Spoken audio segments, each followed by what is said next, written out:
Hello, IB Physics students. I wanted to give you a recap of what we talked about during our synchronous class session on Thursday the 17th?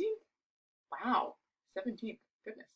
And that is this pendulum lab that you're going to be collecting data for and graphing for the end of week 2.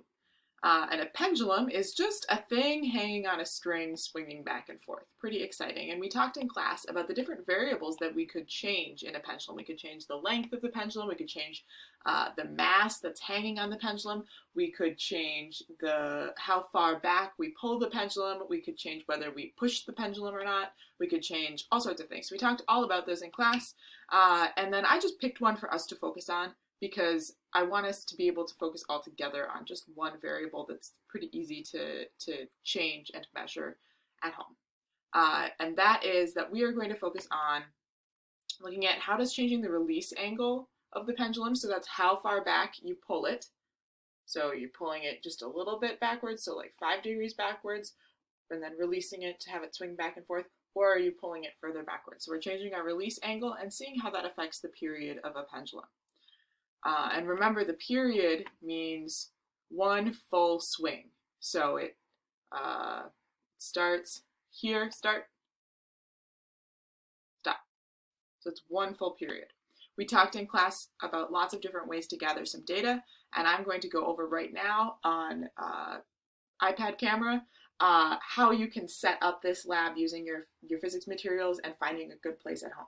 I highly recommend watching it at like 2 times speed. You can change the speed in your settings on YouTube, which are like, I don't know, down there somewhere, so that the playback speed is faster, because like, why do you want to listen to me talk really slowly about things? I don't know. But think creatively about where you could do this at home. Hello, IB Physics. I'm going to talk about how to use your supplies to make a pendulum and then hang it up and gather your data. So in your supply bag, you have a couple of things. One of them is the long string. If you haven't watched the video on how to organize your materials, you should do that. But you've got this long string. You're going to need that. And so this is going to be the string for a pendulum. They're pretty nice because they're fairly strong. They're ribbons and they don't stretch. So what I'm going to do is I'm going to start out by tying a little loop at the top, and I'm just going to do that by making a loop and then tying it around itself in a knot. So a pretty darn simple knot. I'm making it pretty small because what I'm recommending that you do, make sure that it hangs out at the bottom though so it's not going to fall apart, is that you use this to thread through itself. So I'm taking the bottom part of the ribbon and I'm moving it through the loop that's there. And now I have a little snuggy, uppy, loopy thing, yeah, descriptive, that you can easily attach to pretty much anything. So I'm going to start with that. I've got a loop at the top. Eventually I'll need a loop at the bottom, but I'm going to hold off on that for a few minutes because I want to create the bob for my pendulum. So you're going to need one of your pennies rolls. I'm going to use the one that says do not open because I'm not opening it, so why not? I'm going to leave the other one in the baggie, and I'm going to find the blue, not the other color, blue rubber binder and a paper clip. So rubber binder is going to wrap around the pennies a couple of times. I think I found, 3 times is not enough. 4 times is enough to be fairly secure so that the pennies are not going to slip out, because that would be bad. You don't want them to spew everywhere or hit someone in the face. So I have that fairly secure. Then I'm going to take my paper clip, loop my paper clip around so I'm opening it up a little bit so that it's easy to loop, and looping it around a couple of the binder strings here on the pennies. So here I have it looped around. I'm going to secure it to the pennies. So now it's stuck on the pennies and I have the hook part on the top here. So that'll be really useful. Then the other thing is that I need to find some place to hang. And that's kind of hard to do. So I'm going to look around my house. Well, you might remember my light example. Don't do that. Maybe you have some stairs and a banister that's up high. You could use that. You want to make sure that it has a clear space to swing. You could also use a variety of other creative locations. Let's go find some.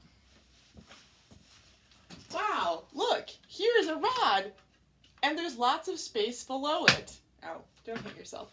So I'm gonna use this as one of my sample spaces. I'm gonna find that loop that I made on the string. I'm gonna throw the string over and thread the other end of the string through the loop. Thusly, now my string is quite secure and snug. Wow, you can't see that at all. A+. It's snug and hanging here. So then I can measure to make sure I have 1 meter.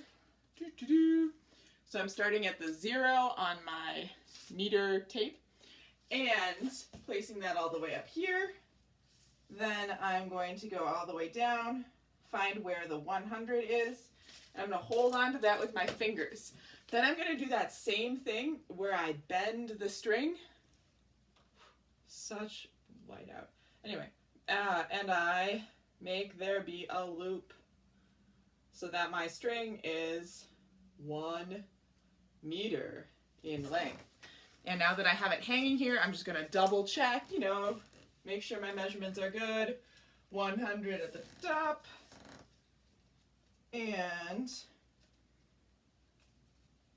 1 at the bottom. And then I'll go ahead and hang my pendulum. And there's one tool I forgot to bring down, but that is my protractor paper. So your protractor paper you can place either maybe on a wall behind where it is, or one thing that can be really helpful is have your protractor paper behind, pull back to 5 degrees and say, okay, so like right here is 5 degrees, and get all of your 5-degree data. Maybe do a sample swing before. Get all of your 5-degree data first. So here is one location that works. So if you have a curtain rod, give it a try. Maybe your basement has a space to hang things in the laundry room. This could be another great location. I'm going to make mine work a little better by getting rid of part of my laundry equipage. Again, don't break things. And swing the loop over the thing I'm going to hang from and thread the rest of the string through the loop.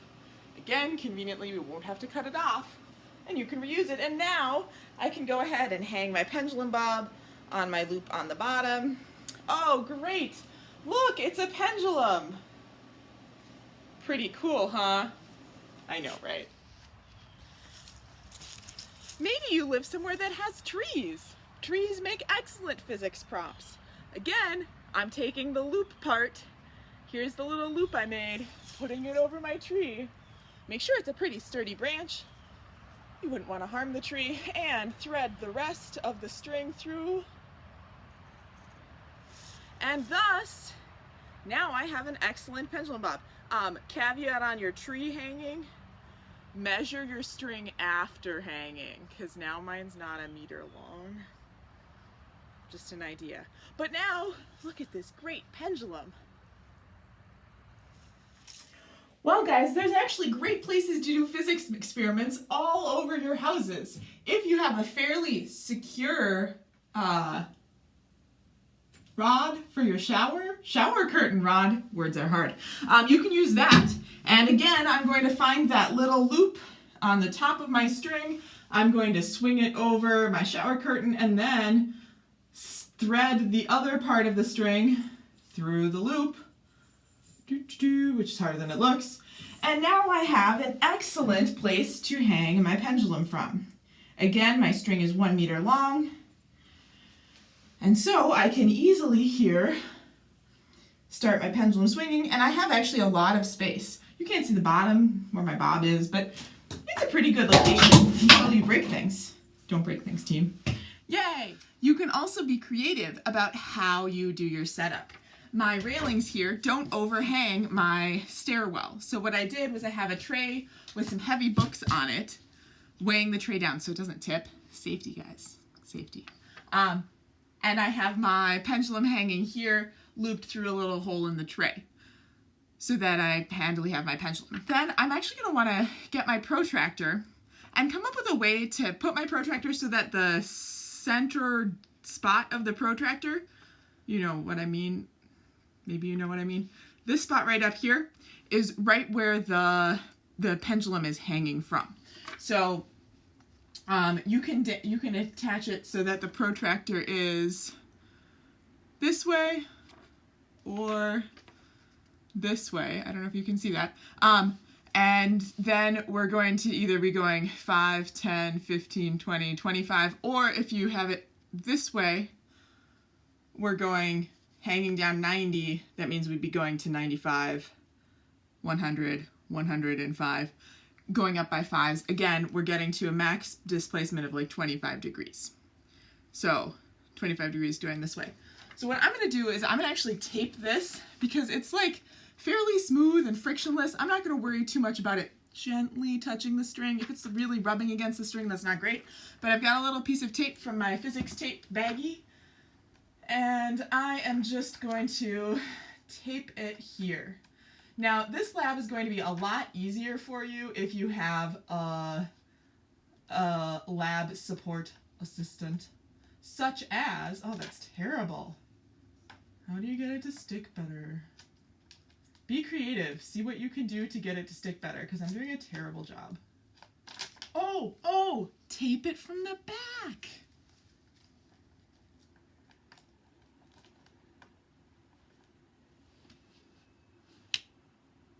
I feel so smart. So if you have a lab assistant, your life is going to be a lot easier. I highly recommend the use of younger siblings, maybe a cousin, maybe a neighbor, someone that's in your bubble. You know, you don't want to be swapping germs with anybody. Because again, it's just a lot easier if you have someone helping you. You could ask them to pull the pendulum back. You could show them what 5 degrees looks like. 5 degrees is not very far. And then let it go. And then take out your handy dandy timer or iPad timer and get your data. Maybe you're going to take a video and get your data that way and use the video to get the time. Up to you. I don't care. I'm not going to micromanage. If you're doing this by yourself, what I would recommend doing is getting the bob swinging, getting the pendulum swinging, and then going, okay, now I'll take my data, because it's going to keep swinging for a while, and we can go with the assumption that the angle will stay the same most of the time. Okay, so then I want to talk about what's going to go in your lab notebook. And again, you have a lab notebook from me. It looks like this. Hopefully you already have started a table of contents, maybe you've done some page numbering, and you are going to be setting up your pendulum lab in your notebook. Mine looks like this, yours will look something like that. Maybe I can drop a picture of that on Schoology just so that you have a reference photo if you'd like it. But in your lab notebook, for every single lab that we do, I would like you to have the title, pendulum lab, the date, I was wrong, it's apparently the 16th. My bad, or 17th, my bad. The research question, you can label it with research question written out or just RQ, you know, shortening things to make your life easier. I don't care. It's up to you. The independent variable, and again, we talked about that that's the thing you're purposefully changing. So we're purposefully changing the release angle to be different release angles and see what happens. And then the dependent variable, and that's the period of the pendulum, which is the thing that we think depends on the independent variable. Then I'm also listing my control variables, and those are everything else that we could change, but we're not changing. We're just investigating one thing right now. So you want to have this listed out in your lab notebook. I have it right at the top of mine. Again, you can look at that reference photo down further on Schoology. Then you're going to make a prediction. And so you're thinking, as the release angle gets larger, I think the period will get smaller, get larger, stay the same, fluctuate, whatever. You decide this, and you can make a little graph of what you think the graph will ultimately look like. Because what we're going to be doing in physics class is making a lot of graphs where we're trying to understand the mathematical relationship between the two things. Two things that we think are related, how are they, and that's the whole goal. So do a little predictive graph, because eventually you're going to make a real graph. Mine is pretty tiny on my page. It's just like baby-sized. So your predictive graph doesn't need to be very big. Then you're going to think about your procedures. So having watched me do all these different pendulums in all these different locations, figure out a location that's going to work for you. You could also use like a closet bar, the bar that holds the clothes, you know. Yeah, words, not my thing. So you can think about that. And be careful when you're doing this to think about safety concerns so that you don't hit yourself or someone else, like a younger sibling, in the face. That'd be bad. But your procedures should go in your lab notebook as well. It doesn't have to be a list. It can be some words. You can have some little stick figure drawings or, whatever is going to be helpful. And I also highly recommend getting someone to help you with this so that you have a timing partner or something. You can do it alone. I gathered my data alone because I don't live with anyone, and so I was able to figure out how to do it. It just takes a little bit more creativity and time, but you can do it. And as we agreed as a class, we're going to time just one full swing. So one full swing is what you are timing from 5 degrees up by 5 degrees. I said 30, but I don't actually have room for that on my data table. I have set up a data table for you that you can write in your lab notebook that has our IV, again, that stands for independent variable, so you have to actually have the words after it. Release angle is our independent variable. It's measured in degrees, so I have a little degree symbol here. And I have a plus or minus and then a little empty space. The plus or minus empty space is so that you can think about like, well, gee, what is the measurement uncertainty for using this protractor? And gee, what should the measurement uncertainty be given the fact that I, a human, am using this protractor to do this lab? Is it going to be the same as the limit of the instrument and the associated measurement uncertainty there? Probably not. We'll talk all about that on Monday. Same thing for the period. That's our dependent variable. It has some measurement uncertainty. It's going to be measured in seconds, and you can think about, well, gee, what is the measurement uncertainty going to be for our period? And again, we will talk about that on Monday, but I would spend some time really thinking about this because if you can convey it on your graph somehow, that this is what the uncertainty is, you're going to have a lot easier time kind of thinking about what is really going on in the graph because uncertainty matters a lot. I have spots for 3 trials. If you can't do 3 trials, like you run out of time or something, it's okay. This first lab, I am not going to stress too much. But in the future, you want to really try to make sure you have 3 trials at least. And the other thing is that you need to have at least 5 data points, 5 independent variable data points to really test a mathematical pattern. To say, is there really a relationship here? You've heard in math class that you need not 2 points to make a line, but 3 points so that you know that the line is there or something. In science, we want 5 because things can be not just lines, they can be more complicated, which is very exciting. So then I have a spot for your average period. I'm hoping that you know how to take averages. I've made that assumption. I think it's a fair one, so I'm going to go with it. And then the statistical uncertainty and error bars, we're not going to use in this lab, but we are going to use in our next lab. So I just wanted to include them here just so that you were aware that there are other things that we want to keep track of in our data table. So for labs, we're always going to have a data table in your notebook. Sometimes I'm going to have you do some of the data analysis, actually a lot of the data analysis part on your iPad. And eventually, when we get back to the building, we'll learn how to use this program called Logger Pro on our laptops because it has a lot of features that just don't exist on something like Desmos, which is what we're going to use on our iPads.